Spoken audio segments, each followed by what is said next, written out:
Hi, I'm Chrissy Bashford and thank you for joining me. In this short video, I will explain to you just what hypnosis is and why it is such a powerful tool for creating immediate and lasting changes in human behavior. A lot of people have some serious misconceptions about therapeutic hypnosis. If you do, then I'm glad you're here. I'm going to clear those up for you. Some people who don't know much about hypnotherapy and its therapeutic qualities may just think of those funny stage shows where the hypnotist gets people up on stage and they flap their arms around and cluck like chickens. We've all seen those shows and they're very funny. However, that is not what therapeutic hypnotherapy is about. Now, which brings me to one of the greatest misconceptions about hypnosis, and that is that people can be hypnotized and persuaded to do anything. The fact is that under hypnosis, no one can be persuaded to do anything which they do not want to do. So I can't, nor any skilled hypnotherapist, hypnotize anybody to go out and rob a bank if they were not the bank robbing type. There is no doubt, say hypothetically, that if a client came to me with the goal to gain the confidence and the courage to go out and rob a bank, I could do that, but I'd have to tell them to go find another hypnotherapist because it goes against my values. But certainly if I did agree to that and robbing a bank was one of the thief's goals, it would be very successful because it is in line with what the thief wants to achieve.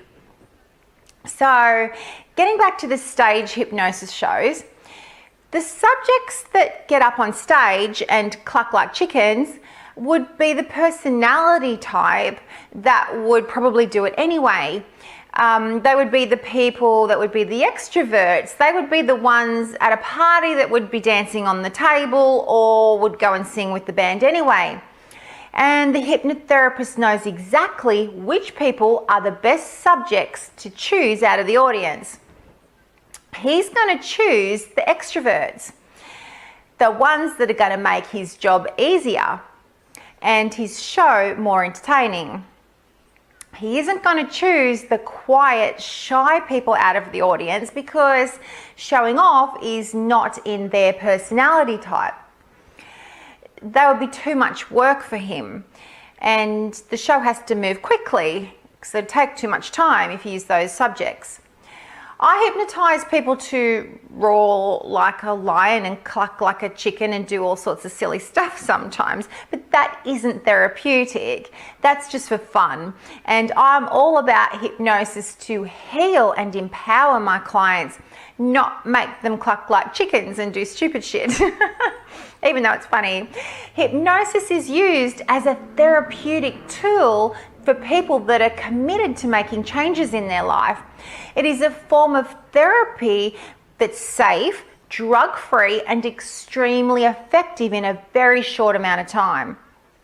I truly believe and know that hypnosis is the most powerful tool available on the planet for creating change and promoting feelings of happiness, confidence, and well-being. I know this because it's worked for me. The first time I experienced hypnosis, I was in my early 20s. I went to see a hypnotherapist for weight loss and it totally worked. That's when my fascination with hypnotherapy and the power of the mind began. Let me tell you a little bit about the history of hypnotherapy.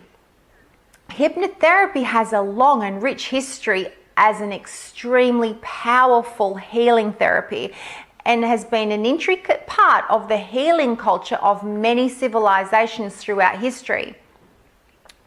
It is documented that hypnotism was first used for healing by the Hindus of ancient India, who took their sick people to the temples to be cured by hypnotic suggestions. They called these temples, sleep temples. And it is also documented that the ancient Greeks, Romans, and Egyptians did the exact same thing. They also took their sick people to sleep temples to be cured by hypnotic suggestions, which would banish their illness and suffering. In fact, the term hypnosis came from the Scottish surgeon named James Braid in about 1843. James Braid is known as the father of hypnosis, and he coined the term hypnosis from Hypnos, who was the Greek god of sleep, in the mistaken notion that someone in a hypnotic trance is asleep. The modern study of hypnosis began with an American psychologist named Clark Hull. Hull trained doctors to use hypnosis during World War II. The doctors used hypnosis to treat the wounded soldiers for pain relief on the battlefields when morphine wasn't available. I just think that's fantastic and bloody amazing. It shows how powerful it really is. Then later in 1957, Dr. Milton Erickson introduced a far more open-minded approach to the profession, which shaped the more powerful modern style of hypnotherapy that we use today. So by now, you can see that hypnosis is not just some airy-fairy alternate therapy. In actual fact, in recent years, research methods and technologies such as MRIs and PET scans have given mind-body medicine and hypnotherapy scientific credibility. The basic philosophy of hypnotherapy is what the mind agrees with, the body will respond to. This means that whatever you can imagine and hold in your mind as real can become real. I'll say that again because I just think it's so cool. What the mind agrees with, the body will respond to. That means that whatever you can imagine and hold in your mind as real can become real. Now, I want to talk about hypnotic trance. Most people have heard the term hypnotic trance before, so now I will explain about hypnosis and trance. As humans, we move in and out of various states of trance all the time. For instance, when we're daydreaming, we're in a trance state. Or when you zone out in front of the TV, you are in a trance state. Or when you turn into your driveway and you can't even remember driving home. I do that all the time. And I'm sure it's happened to you too. And that means that when you are driving, you are in a trance state. You are virtually in automatic pilot mode. That's a trance state.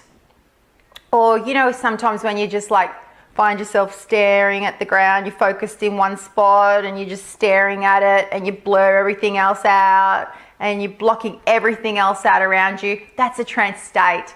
We all do it all the time. Hypnotherapy is a cooperative interaction between the hypnotherapist and the client. The object of the hypnotherapist is to get the client to deeply relax so that they are in a trance state. When in a hypnotic trance state, the brain waves slow down and the hypnotherapist is able to communicate with the client's unconscious mind and insert powerful positive suggestions. And the client responds to those powerful positive suggestions. So the therapist and the client are working together to achieve a positive outcome for the client, and they are working together to achieve the client's goals. The most important thing to remember is that the client experiencing hypnosis is in control. They are not out of control. They are simply very, very relaxed. So of course, you must have trust in your hypnotherapist, because if you don't, you won't relax as deeply as you should, and you will not go into a deep trance. I've never experienced this before ever.